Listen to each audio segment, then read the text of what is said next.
Hoy, nosotras las personas desde Canarias para el mundo vamos a Vigo. Vigo, sitio distinto, decía un grupo de música del lugar. Sitio distinto que, la verdad, no gusta que tengan razón a veces las letras. Vamos a saludar primero a las personas que nos acompañan. Pues de izquierda a derecha, como yo las veo, David, Sara, Marcos, Sabela, Zulema. ¿Eh? Y detrás mucha más gente. Es de estas de estos programas que a una le gustan, ¿no?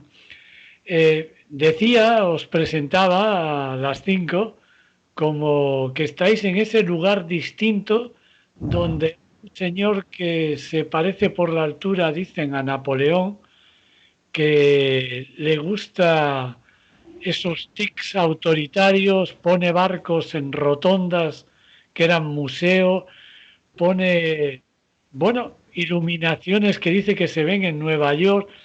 ¿Qué sensación una por una tenéis con esta tarjeta de visita del general de turno que os ha tocado sufrir?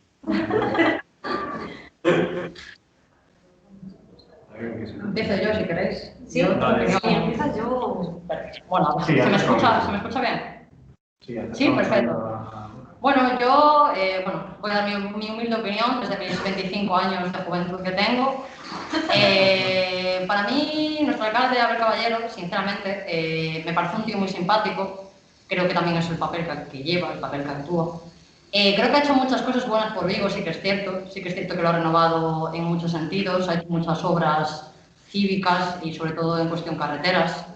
Pero para mi gusto tiene una demagogia que sinceramente creo que atrae más bien al público mayor, al público digamos casi, bueno, sí, anciano, básicamente, que a la juventud, para mi gusto.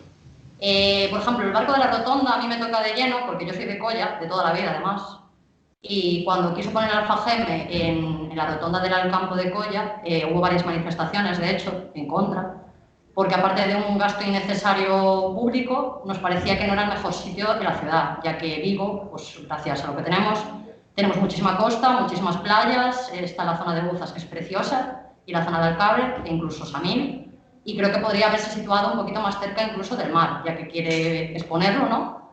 Digamos que la zona de Colla, Barrio Obrero, pues no es la mejor zona. Y luego, respecto a las luces de Navidad, que es un tema polémico cuanto menos, mi opinión es que creo que hay muchísimos más temas que tocar sociales, donde se podría invertir mucho mejor ese dinero que el plan turístico de marketing que tiene en todas las Navidades con el consumo que precede ello, ¿no? Porque al final, yo como decía, vivo en Goya y yo sí que me he dado cuenta de que cada vez que llegan las Navidades, mi barrio en concreto se queda sin farolas prácticamente, o sea, no hay luz durante prácticamente todas las Navidades y las pocas farolas que iluminan, pues ya ves. Y creo que es muy bonito y que trae mucho al turismo, pero creo que Vigo, yo que he estudiado turismo puedo decirlo firmemente, sinceramente creo que tiene mucho más potencial turístico que unas simples luces de Navidad. Y para mí, pues esa es mi opinión. Zulema, porque tienes ahí al lado, estás ahí al lado, Zulema. ¿Cómo lo ves tú? Ese sitio distinto. Yo no soy de Vigo, yo vivo enfrente, en Moaña, y claro, comparamos mi pueblo, que no hay luces, o sea, tenemos solo en el centro, y luego en algunas calles, y claro, pues es una atracción turística mismo venir desde el pueblo de al lado a ver Vigo. Pero sí que es cierto que podría explotar lo que decía Sabela, lo que tiene Vigo durante todo el año y invertir muchísimo más dinero en social que solo las luces durante 2 meses. Y bueno, pues no sé. David, ¿cómo lo ves? Pues yo la verdad que este es un tema que sinceramente, no sé, creo que como todo se tiene que ir adaptando a cada situación que se está viviendo. Yo, por ejemplo, desde el primer momento en el que supe que las luces de Navidad iban a seguir ahí, aun con toda la pandemia que estamos sufriendo todos, sinceramente no me lo podía creer, porque como que siempre Abel ha mostrado madurez y responsabilidad ante su ciudad, ante la alcaldía que tiene, y me parece un acto muy irresponsable en este caso, que ante esta situación que afecta a todo y ha provocado una tan grave crisis, que directamente haya destinado tanto dinero en una actividad que al final no va a poder disfrutar tanta gente, sino unos pocos, y más que nada va a ser para los locales por el confinamiento que estamos viviendo. Sara, ¿cómo lo ves? Pues yo remarcaría lo que dijo David, de que yo también me sorprendí muchísimo cuando vi que este año iba a volver a ver todas las luces y me sorprendió, puesto que si las luces van a incitar a que la gente salga y se junte en las calles, y eso en la situación que estamos viviendo de pandemia no es recomendable. Me informé un poco sobre el tema y parece ser que el servicio de las luces ya estaba contratado, por lo tanto era las pones o no las pones y aprovechar ese dinero que ya se gastó, pero aún así me parece que incita demasiado algo que ahora mismo no nos vendría bien, que salir a la calle y juntarnos todos, no sé. Marcos, no hay 4 sin 5. Venga. Ah, perdona. Por mi parte, tengo que decir que, bueno, de manera positiva, a mí la decoración navideña es algo que me suele atraer, me suele gustar, pero desde un punto de vista decorativo y no que sea una masificación y algo expuesto al mundo. Y creo que, independientemente de la cantidad de luces, creo que desdice más un poco esa imagen que se tuvo de este alcalde en lo que es la televisión española y posiblemente del mundo, de un señor alardeando de las luces increíbles que tenían, que eran mejores que tal ciudad y que tal otra, que sí que puede ser un poco es publicidad, al final es un sistema un poco de marketing para que venga gente, y claro, al final la gente cuando viene no va a ir a Mercería Paqui, va a ir al Corte Inglés, a los grandes, que ya están más que sobrealimentados. Este año sí que hay mucha gente que habla de que era una partida presupuestaria de hace 3 años, que a lo mejor un gasto que en su momento no era necesario tan grande, ahora había que comérsela sí o sí, y opino como Sara, en el sentido de que tener hoy las luces puede estar bien para decorar un poco la ciudad, pero teniendo en cuenta que Vigo concretamente está cerrado, este año en concreto ni siquiera están cumpliendo los objetivos que tienen, que son traer personas aquí, sea por una cosa o por otra, pero bueno, a lo mejor alguna luz menos y eso invertirlo en otras cosas podría ser algo interesante. Claro, porque estamos hablando con 5 personas y todo el entorno que os rodea, de otras compañeras, que tenéis una preocupación enorme por, le llaman, integración social. Zulema, ¿cómo presentarías esto de la integración social? ¿En dónde hay que integrarse y qué es eso de lo social, ¿no? Vale, jolín, qué difícil. Vale, pues yo creo que todas las personas tienen que estar como integradas en la sociedad. Al final somos seres que nos relacionamos y es muy importante. Entonces, aunque es difícil, es verdad que no todo el mundo tiene esa posibilidad por las circunstancias. Sí. Jolín, eso es muy difícil esto. Y claro, pues nosotras en un futuro queremos ayudar a que las personas que no tienen la posibilidad por los impedimentos que hay en la sociedad actualmente, lograr eliminar esas barreras y que poco a poco todo el mundo tenga una vida digna e igualitaria. Ajá. ¿Cómo lo ves, Sabela? Pues sí. A lo de Zulema yo añadiría que, bueno, al final tenemos la definición, ¿no? Pero luego también cada uno tiene su propio concepto de integración social. Yo, para mi gusto, la integración social abarca todo ámbito que tiene que ver con los derechos humanos. Y al final es, yendo por lo que decía Zulema, una vivienda digna, un sueldo para poder alimentarse, unos requisitos mínimos tiene que tener todo el mundo para poder sobrevivir, incluso vivir, ¿no? Digamos.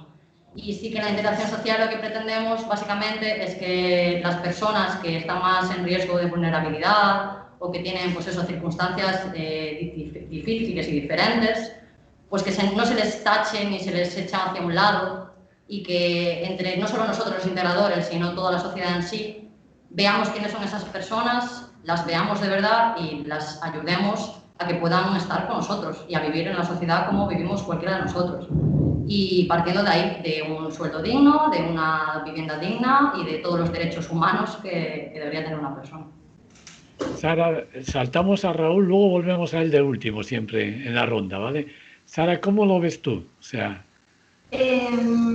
a mí de la integración social, de las cosas que más me fascinan o que una de las funciones que más me gustan es la de darle a la persona las herramientas para que ella misma sea la que con su autonomía mejore su calidad de vida y a partir de ahora tenga bueno, pues esas herramientas para salir de las situaciones de riesgo o de exclusión social. David, venga, ¿cómo lo ves tú? Por cierto, lo primero, creo que te confundiste y dijiste Raúl, mi nombre es David, por si acaso. Sí. Pero no pasa nada. Yo también, el ámbito de la integración social lo veo en cuanto a que me parece, la verdad, una gran injusticia que en general en el mundo, o sea, haya muy pocas personas que son las que están arriba, las personas que son tan ricas, que pueden disfrutar de tantos lujos, y que después, por otra parte, haya muchísimas más personas en porcentaje en situación de pobreza, de tener que buscarse la vida diariamente, de que a veces no pueden ni tener necesidades básicas como un techo, agua o comida digna para vivir, y creo pues que al igual que se le da importancia a esas personas que han llegado hasta la cima por un medio o por otro, creo que también habría que ayudar a las personas que están en situaciones desfavorecidas, ya que al fin y al cabo todos somos humanos y tenemos ese derecho a, como dijeron mis compañeras, una vida digna. Marcos, tu opinión es desde la docencia, ¿no? Tú tienes que hacer lo que se llama el currículum cotidiano año tras año. ¿Cómo percibes, ¿no?, estos años en los que estás ahí posibilitando conocimientos y ayudando a que la gente saque un papel que le llaman integradoras sociales? Bueno, como tú bien dices, Manolo, yo me tengo que ceñir al currículum que se establece desde los órganos oficiales, en este caso la Xunta de Galicia. Sí que me gustaría profundizar un poco en el término integración social, que a lo mejor es un término que puede estar un poco obsoleto, y a lo mejor tendríamos que ir más hacia un término dirigido hacia la inclusión social o algo más del estilo. Y yo lo veo desde la perspectiva que para mí social es imposible que esté separado a personas. Al final somos personas y necesitamos de otras personas como ser social para convivir, para fluir y para permanecer en este mundo que nos rodea, ¿no? Como ser social y cultural es imprescindible el trabajo de la inclusión social o de la integración social, o bueno, el trabajo que tenga que ver con las personas, que ayude a, como bien comentaban mis compañeras, a que todo el mundo esté dentro de unos mínimos de igualdad, de unos mínimos de derechos y de unos mínimos de convivencia que sean básicos para cualquier ser humano, como pueda ser la comida, el techo y los derechos, pero también la participación social, la comunidad, el crear espacios de participación, espacios de inclusión, ¿no? Y al final el ser humano creó una sociedad, o creó varias sociedades en las que en algún momento se ha determinado que hay personas que no están dentro de esa perspectiva o de ese cuadro, y nosotros trabajamos para que no haya nadie fuera de ahí, sino que estemos todas ahí dentro y sea por las circunstancias que sea. Y eso es lo que intentamos transmitir a las alumnas a través de nuestra docencia, de unas formas o de otras, pero es la idea principal. Zulema, llegó una pandemia y mandó parar, ¿no? Además de ponernos todas, ¿no?, el bozal que dice en América Latina. ¿Qué ha significado para ti de repente el parar, la llamemos normalidad y empezar esta etapa de tu vida? Vale, pues fue un cambio súper grande, tanto conmigo como persona, porque al final conecté muchísimo estando 3 meses encerrada en casa. Estaba sola, bueno, vivía con mis padres, pero al final era como que yo estaba en mi habitación, estábamos todos bastante dispersos. Y aparte de romper de repente con una rutina, o sea, yo estaba estudiando en Pontevedra, tenía que empezar mis prácticas en el ciclo de dependencia y al final no pude hacerlas, tuve que hacer un trabajo y estaba en mi casa con videollamadas con los profesores sin saber muy bien cómo íbamos a hacer nada. Yo en Pontevedra tenía una vida súper activa, o sea, iba al gimnasio, iba a la autoescuela, salía todo el día, no estaba nunca en casa y de repente me quedé en casa, no sabía qué hacer y fue como un shock muy grande. Y a la hora de salir también lo pasé mal porque no sabía cómo volver a salir, o sea, cómo iba a ser la normalidad de repente. Y sí que cuesta, pero al final yo creo que tampoco me imagino cómo fue la vida antes ni cómo va a ser después, o sea, estoy en stand-by, no sé. Sabela, por Coya, ¿cómo se vive eso? ¿Cómo lo has vivido? Por Goya se ve peor todavía. No, a ver, en mi caso, yo he de decir que soy una persona completamente activa, no soy muy inquieta, estoy siempre haciendo cosas, me encanta hacer de todo, sobre todo vida social, lo que más me gusta.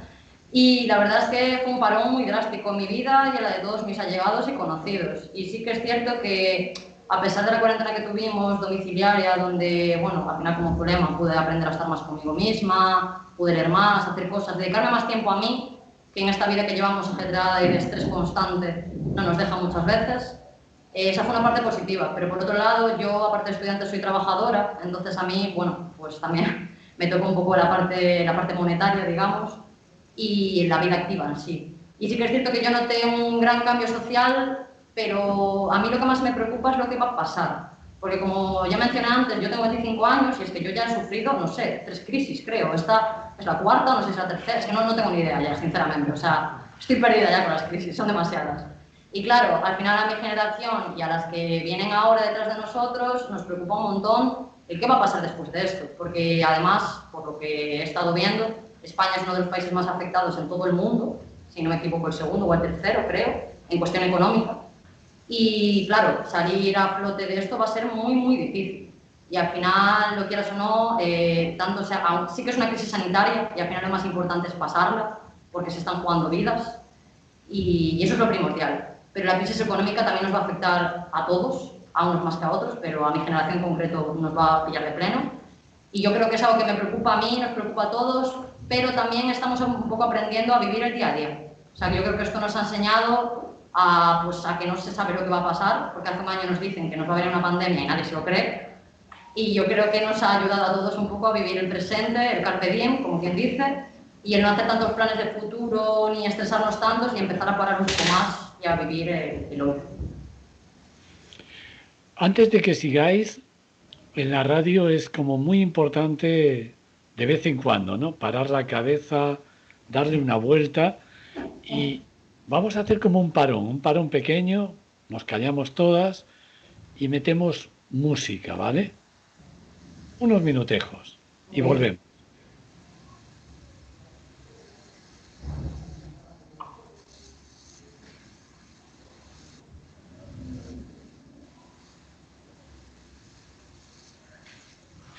De vuelta. Decíamos que estamos en una situación de una pandemia que mandó parar. Y Marcos, ¿cómo te mandó parar a ti la vida en marzo de este año? Sigue, que cayó un móvil aquí, tranquilo. Continúa.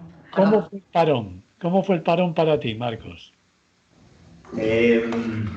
Vale, para mí el parón supuso muchas cosas a niveles emocionales. Yo, lo mismo me pasa con Sabela, soy una persona que busca actividad, me gusta la actividad en general, ya no solo la actividad laboral, que también fue una cosa en la que me vi parado, porque bueno, no sabíamos, desde la docencia fue bastante complicado, supongo que desde el alumnado también, pero desde la docencia o sea, no podíamos avanzar en contenido, pero después sí que podíamos avanzar, luego no era evaluado lo abre, luego sí, luego no. Bueno, pues marearon un poco la cabeza con eso y me di cuenta que el trabajo, hay ciertos trabajos, los trabajos que son más de contacto con el ser humano, con las personas, porque aquí no estamos solo para dar notas, sino que hacemos otras muchas cosas de conexión con el alumnado y de trato directo. Ese trabajo no se puede hacer desde casa. Es algo que es muy complicado, es lo que me di cuenta.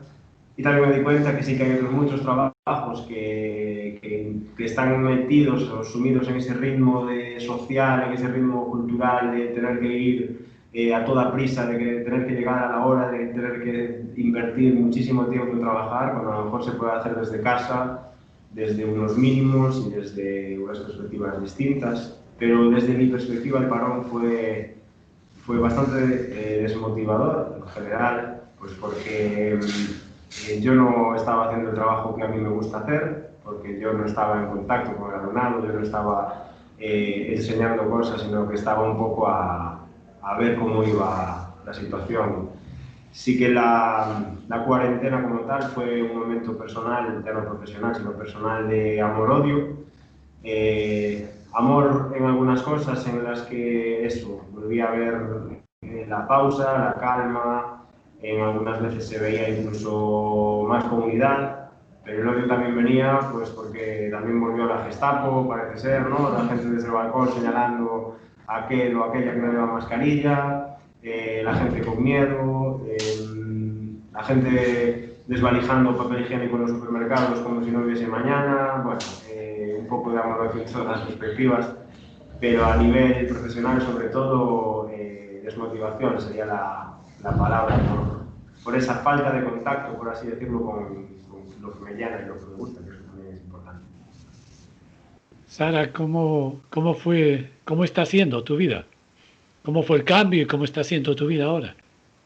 Bueno, yo de la pandemia personalmente y que me han afectado a mí, prefiero llevarme las cosas positivas, que sobre todo la cuarentena me permitió, pues eso que comentaban anteriormente, conectar conmigo misma, realizar muchísimos proyectos personales o ponerlos en marcha y conocerme más, estar más a solas conmigo misma, darme más tiempo, y eso me parece fantástico. Y aún ahora con todas las restricciones aún lo llevo como mi vida, sobre todo la social, con más calma, viendo qué es lo que necesito y sin meterme prisa, lo cual agradezco. Eso no quita que haya cosas muy malas, obviamente. Y sobre todo en el ciclo, en este año que estoy cursando de integración social, lo que sí que me quedo preocupada por todas las experiencias que no podemos vivir o trabajos, salidas, no sé, cada vez soy más consciente del valor que tiene la experiencia y los conocimientos que adquieres, pues en este caso en ciclos, y me da mucha pena y estoy un poco preocupada de si saldré bien formada y todo lo que podría estar. David, ¿cómo lo estás viviendo? ¿Cómo fue el antes y el después? El antes, o sea, yo a mí me saqué aún este año bachillerato segundo. El antes, la verdad que yo llevaba una vida diaria bastante caótica y con la cuarentena ya se me desmoronó todo muchísimo. Empecé a tener horarios muy malos de sueño y tal, no descansaba bien, no hacía las cosas y tal. Después, pasado un mes más o menos desde que nos mandaron, o sea, desde que nos dijeron que teníamos que estar confinados, empecé a estar enfermo por culpa de esa enfermedad que tuve, mononucleosis aguda. Me dijeron luego que se me había abierto el tímpano derecho, que me había operado en Navidades y por lo tanto que me tenían que volver a operar.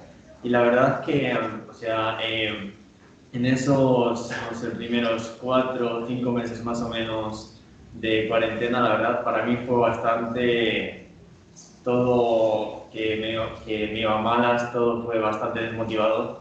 Pero no sé, después, con la ayuda de mis seres queridos, de mí mismo, de ir viendo cosas que me motivan día a día y ir viendo cosas para salir adelante. No sé, al final voy haciendo como que mi propia rutina, mi propia manera de ver las cosas, de salir de ellas.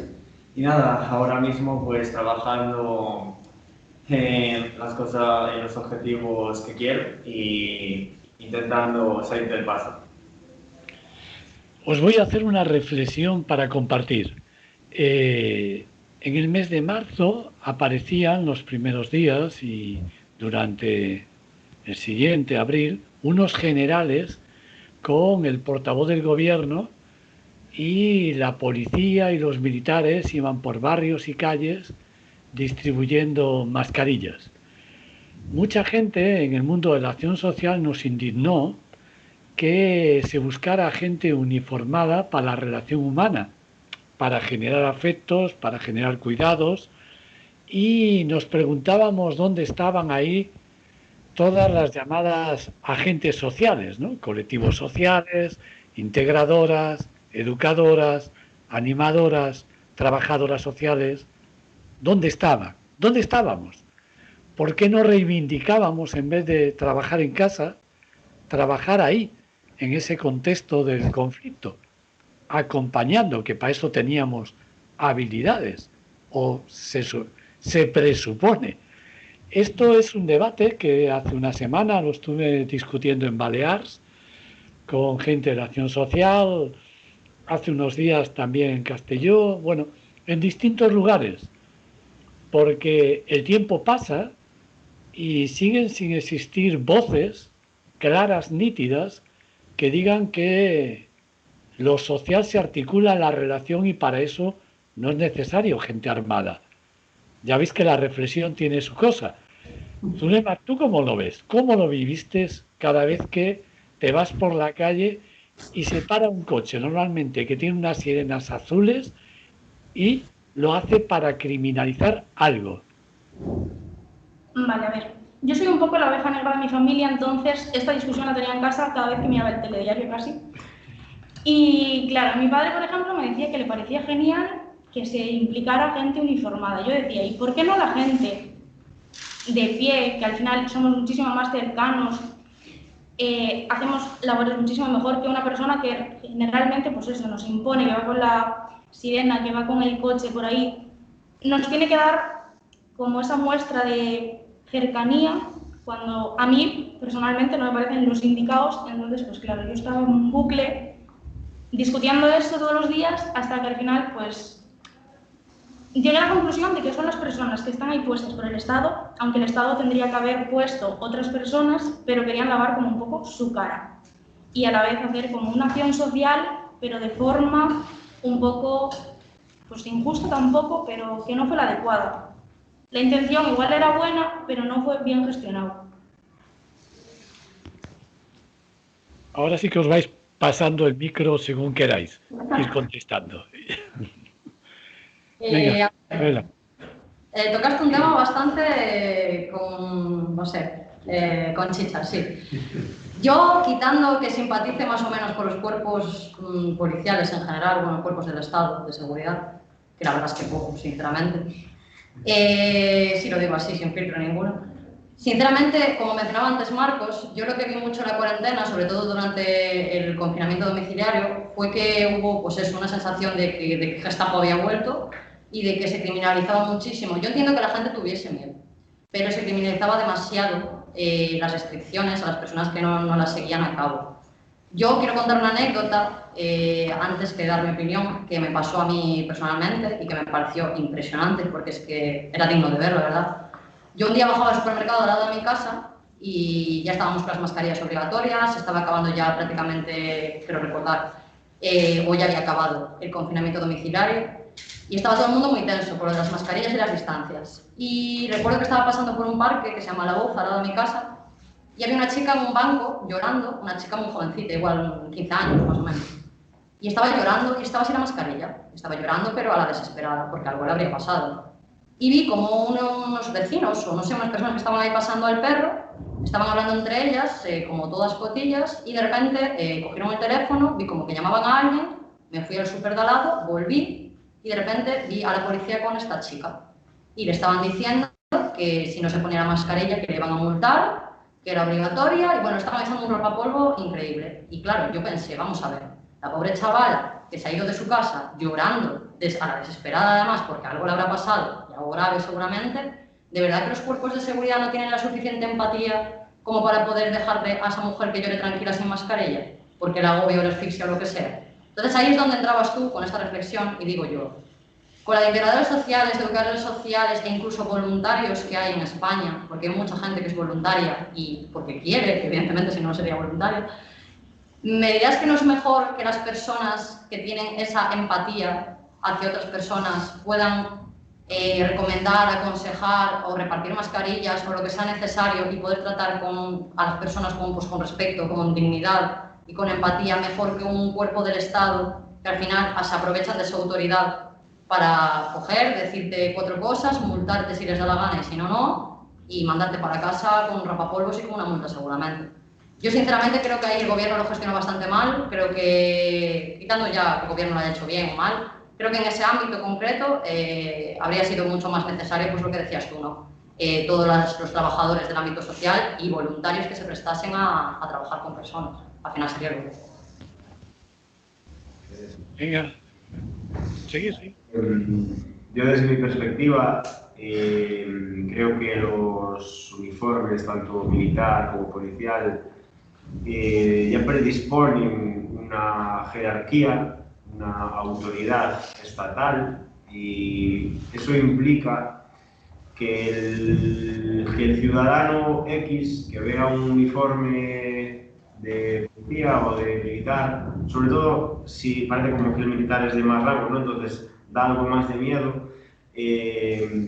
Parece que a esa persona, que al final no es más que otro ciudadano, que te está diciendo, oye, tienes que o haz algo, se le puede hacer caso o se le debe hacer caso, porque al final nos educan para pensar siempre en las consecuencias más que pensar con la cabeza y de forma lógica.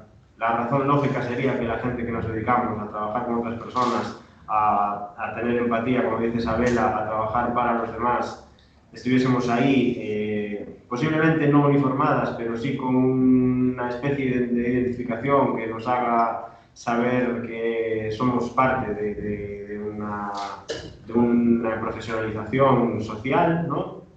Pero sí que yo lo pienso desde las perspectivas de mucha gente que conozco, y voy yo como educador social, con mi chapita, educador social, a decirle a alguien algo e intentar que razone con la cabeza y me va posiblemente mandar a paseo, porque soy un ciudadano igual, ¿no? Entonces, de igual a igual, parece ser como que no me vengas a decir nada porque yo soy igual a ti y paso de lo que me vengas diciendo, pasa mucho lo que ves de que sea lo general. Pero claro, si viene esa figura que representa la autoridad, que muchas veces no la representa de la mejor manera, que dices que sí, también hay que dar una lanza a favor de la policía sobre todo, pero que no siempre representa a la autoridad de la mejor manera, pues no te quedan más razones que hacer caso por las consecuencias que eso puede suponer, como puede ser una multa económica, que al final parece que si nos va al dinero nos duele más que cualquier otra cosa,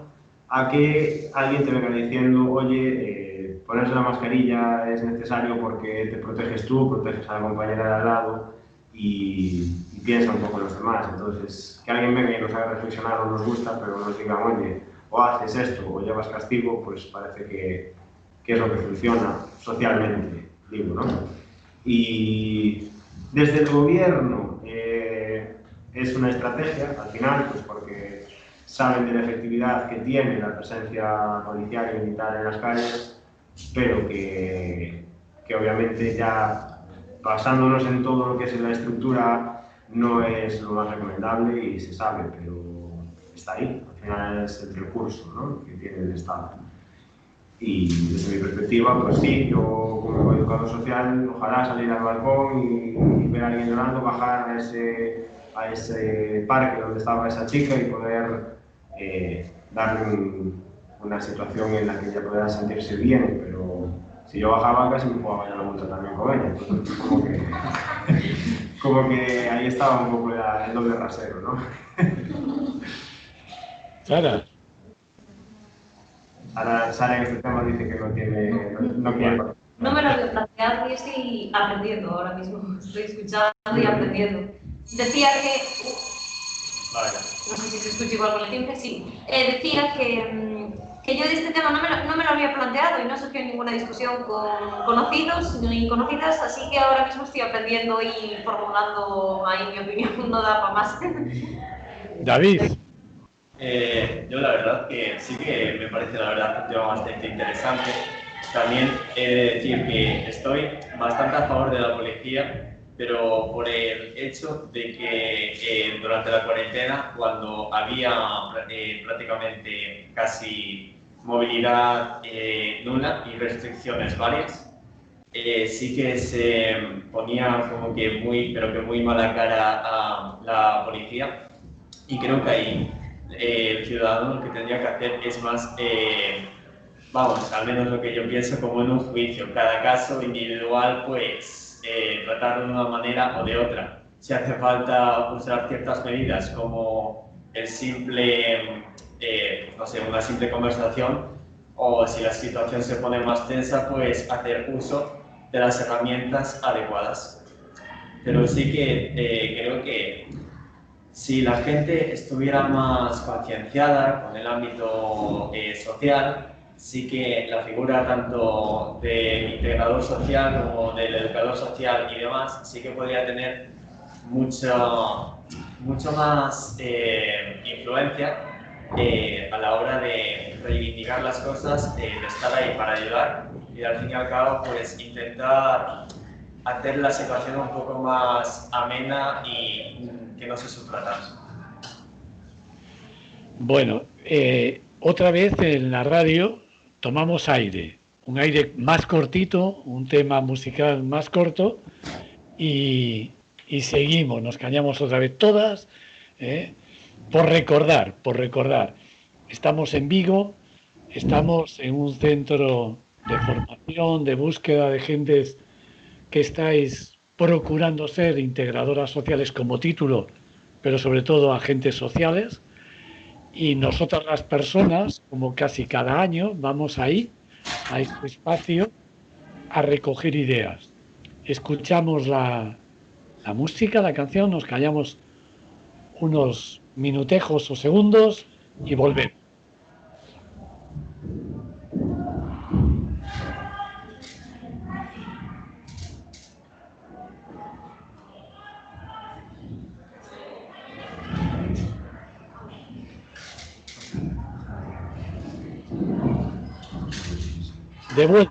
De vuelta estamos y nos planteamos como tres cositas.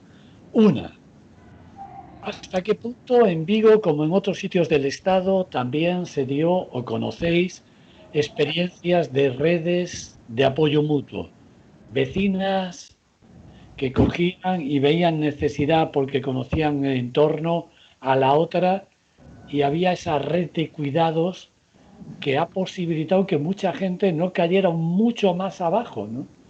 Esa es una experiencia que yo he conocido en muchos sitios, sigo viéndolas. Vosotras en Vigo, ¿cómo lo habéis vivido? ¿En Vigo o en Moaña? Si queréis, vamos por ti, Zulema. Vale, a ver. En Moaña generalmente tenemos, creo que está Cáritas y luego hay una asociación de vecinos donde están todas como los pisos. Y yo, por ejemplo, vivo en Moaña, pero en el monte. Y allí, por ejemplo, hay dos casas de vecinos, yo soy una de ellas, y estamos, por ejemplo, es que no sé cómo explicarlo, a ver.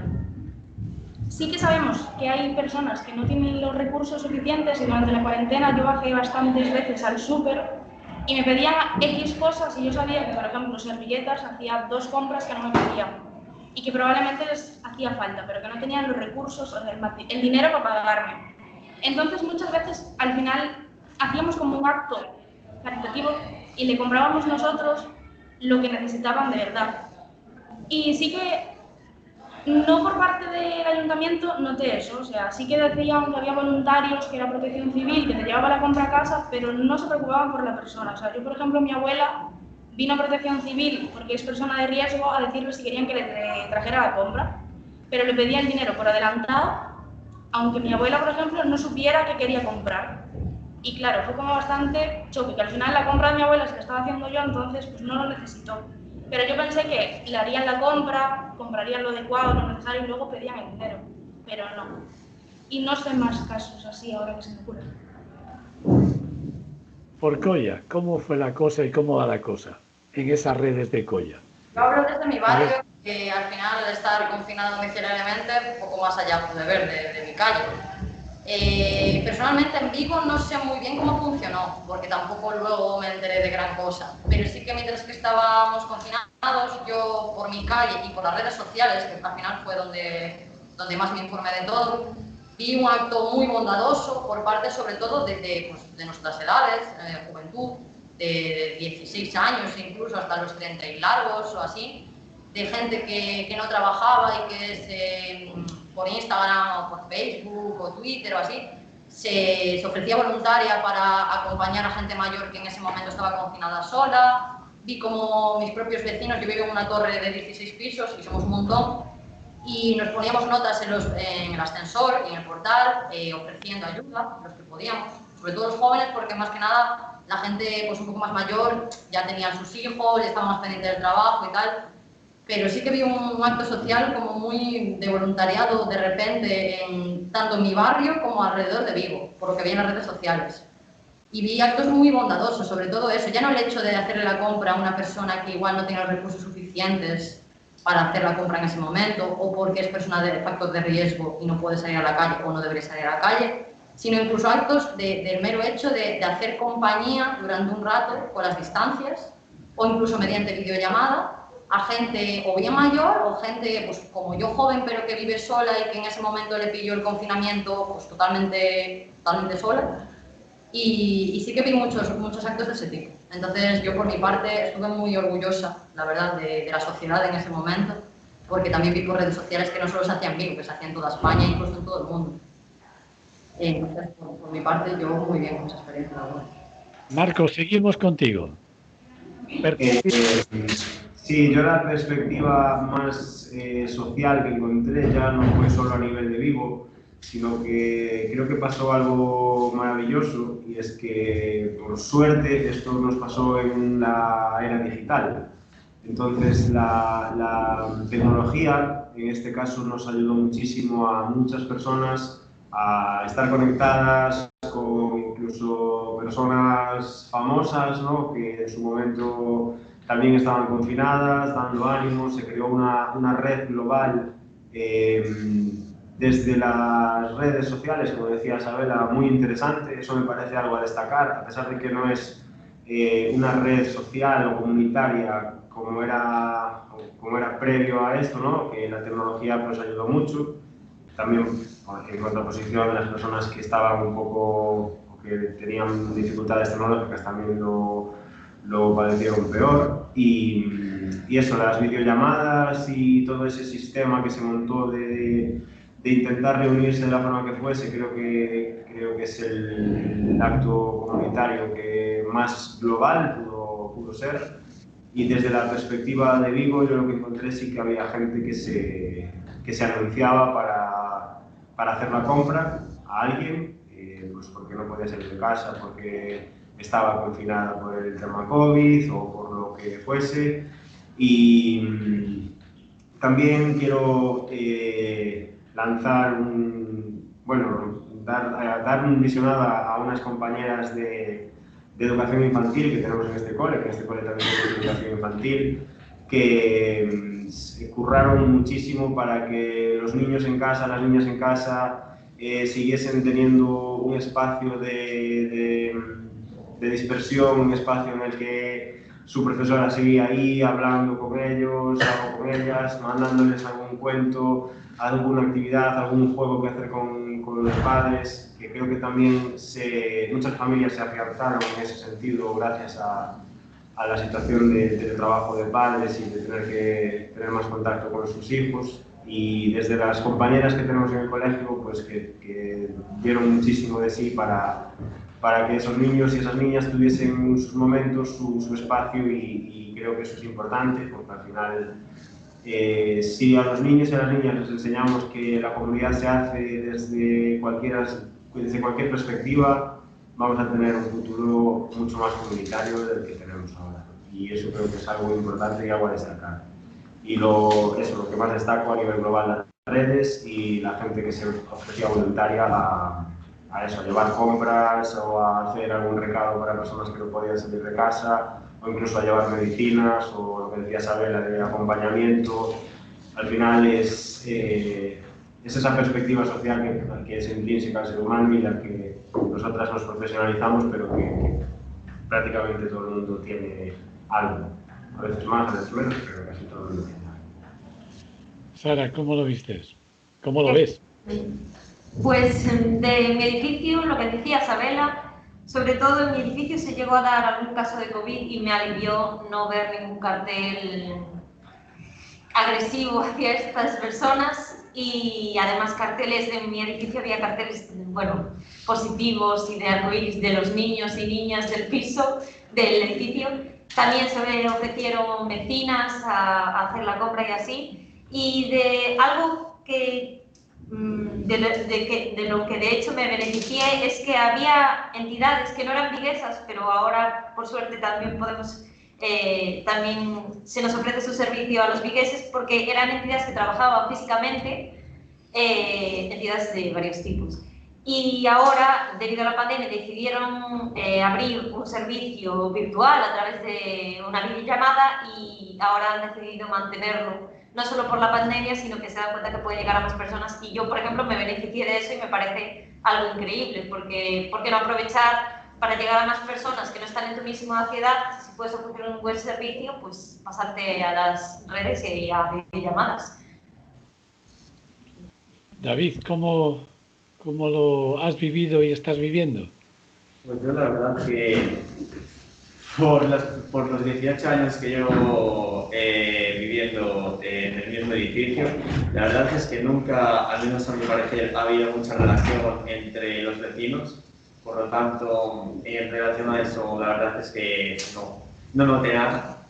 Y por mi barrio, que yo vivo en Teix, en el mismo barrio en el que estamos ahora mismo, en este colegio, la verdad que no sé, tampoco noté mucha diferencia ni nada, ni vi tampoco mucho por redes sociales. La verdad es que en este tema yo sí que no noté prácticamente diferencia. Mirar, hay otra reflexión a compartir de las tres que decía, que espero que nos den tiempo. Se trata de casi todos los gobiernos del mundo, casi todos, han dicho de quédate en casa, no salgas a la calle. Y en América Latina ha sido muy popular el hacemos juntas comunitariamente esta situación, porque allí y aquí, allí mucho más, en África ni os cuento, en Asia, Oeste Europa también, pero aquí, vamos a quedarnos aquí, hay mucha gente que no tiene casa. Era un poco algo violento, ¿no? Decir a sectores de población que no tienen nada, quédate en casa. O sea, ¿cómo habéis percibido esta situación de las gentes de más abajo? Que dicen que se han implementado, que son más, y en peores circunstancias. ¿Tenéis datos en vuestra realidad cotidiana, ejemplos, vivencias? ¿Zulema? Vale, yo antes dije que estudiaba en Pontevedra y siempre pasaba por la calle de las tiendas, que nunca me acuerdo su nombre, y siempre veía a dos personas que vivían en la calle, siempre eran los mismos. De hecho, muchas veces yo salía del súper y les daba cosas, y al final yo estaba en mi casa ya en cuarentena pensando que sería de esas personas, y aún por encima viendo las noticias, desahucios, mensajes de quédate en casa. Y sí que es verdad que empaticé un montón en el sentido de que yo, cuando estaba en vida normal, yo pasaba por delante de ellos y nadie se paraba. Yo, por ejemplo, había uno que se llamaba Manuel, que siempre paraba y le daba un trozo de pizza cuando compraba pizza, porque sabía que le encantaba la pizza de 4 quesos. Se la comía cruda, pero yo se la daba, porque no me compensaba bajar. Se la cocinaba, pero bueno, yo se la daba. Y yo siempre estaba en casa y le decía, abuela, baja un momento, porque yo vivía en Pontevedra con mi abuela. Entonces yo le decía, abuela, baja un momento aunque sea y dale un trozo de comida. Y me decías que no sé si están allí, porque como yo no voy por ahí tampoco sabíamos. Y sí que es cierto que a mí me dijo él que estaba en el albergue de Pontevedra, o sea, una vez que paré a hablar con él porque estaba esperando, y me dijo que estaba en un albergue de Pontevedra, pero que cuando pasaban unos días tenían que salir para que entraran otros, porque claro, no podían estar todos. Y claro, yo dije, ¿y ahora cómo será? Pero nunca me lo llegué a plantear, no sé, o sea, no tengo información verídica de qué pasó, pero sí que hay muchísima más gente en la calle ahora y un montón de desahucios más. Entonces... Isabela. Sí, yo datos como tal no tengo, sinceramente, no he llegado a informarme tanto y tampoco sé qué medidas ha tomado la alcaldía de Vigo para combatir ese problema que hubo de personas sin techo que no podían quedarse en su casa, como bien decía la campaña contra el COVID. Lo que sí que puedo decir, desde la perspectiva que he tenido, es que así como ha habido acciones voluntarias y caritativas muy grandes y muy buenas, de hecho, yo conozco varias personas a las que los dueños, ¿no?, de los pisos o de las casas le han llegado a reducir el alquiler o incluso a quitarlo. Sí que conozco también la parte mala y la parte contraria de personas que se han tenido que quedar en la calle y las han tenido que acoger familiares, que tienen la suerte de tener familiares que les puedan acoger, o incluso jóvenes de mi edad que estaban independizados recientemente y han tenido que volverse a casar con sus padres porque, pues evidentemente, al parar el trabajo y al parar todo, no han podido pagar un alquiler y se han quedado sin casa. Desde mi perspectiva, claro, yo pues tengo la suerte de vivir bien, acomodada y tener un techo, entonces tampoco puedo dar muchos más alegatos sobre eso. Pero sí que es cierto que noté un cambio muy extraño que a mí me llamó la atención y de hecho le di muchas vueltas durante la cuarentena y fue que las pocas veces que salí a la calle, yo por mi zona, no suelo haber muchas personas sin techo, pero sí que justo en la calle de la Florida coincide que hay un banco allí que siempre está durmiendo el mismo señor y durante la cuarentena las pocas veces que pasaba por esa calle para ir a cualquier sitio, no lo vi en toda la cuarentena. Entonces, por eso digo que no sé qué medidas tomó la alcaldía, no sé si esa persona se mudó de zona porque igual estaba mejor en otro sitio, o si el alcalde y bueno, todo el sistema de la alcaldía hizo algo al respecto para que esa gente pudiese tener donde dormir, la verdad.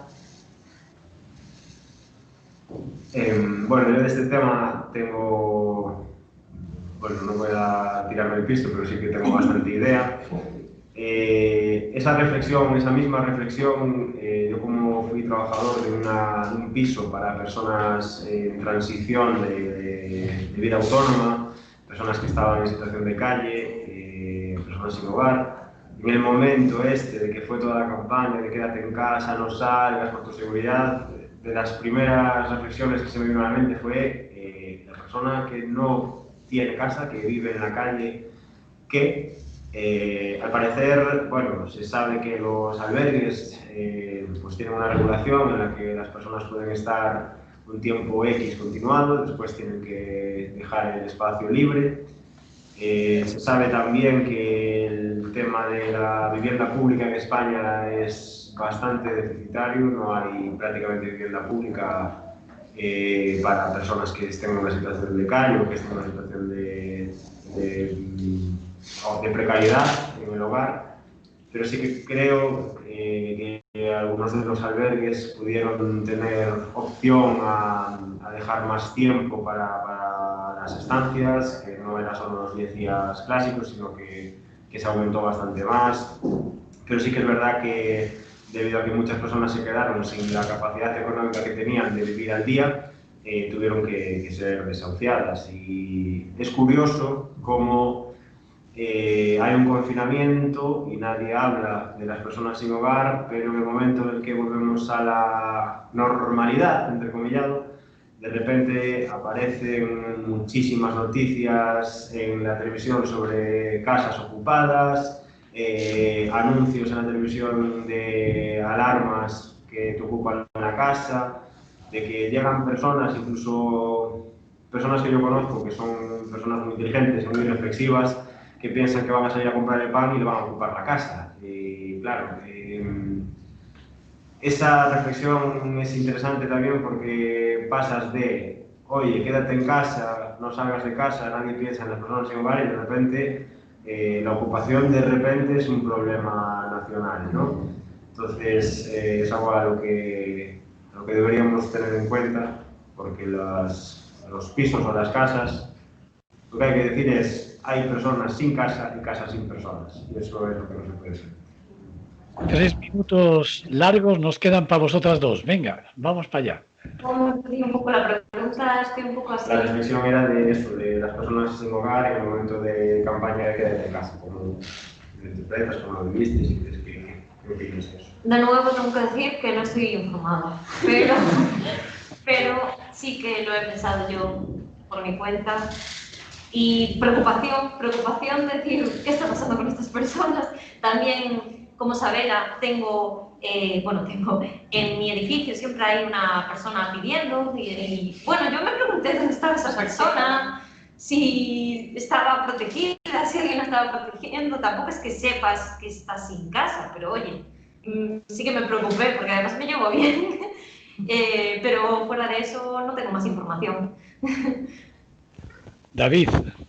Pues mira, yo ahora que quiero, o sea, porque yo tampoco estaba informado de esto y lo acabo de pensar en este momento, que sí que es verdad que bastantes veces, pues no sé, iba al centro andando o iba a mi anterior instituto o lo que sea, sí que me encontraba pues personas en este tipo de situaciones.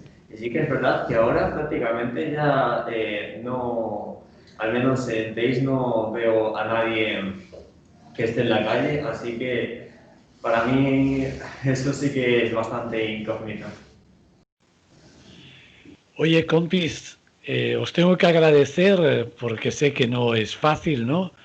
Todas las que están ahí atrás, calladas, más menos, y las que están a los lados, un año más hemos puesto en común ese lugar distinto que tanta aureola tiene por el presidente de la Federación de Municipios y Provincias del Estado español.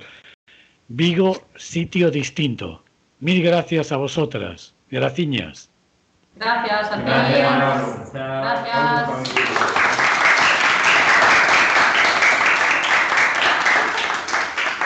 A full.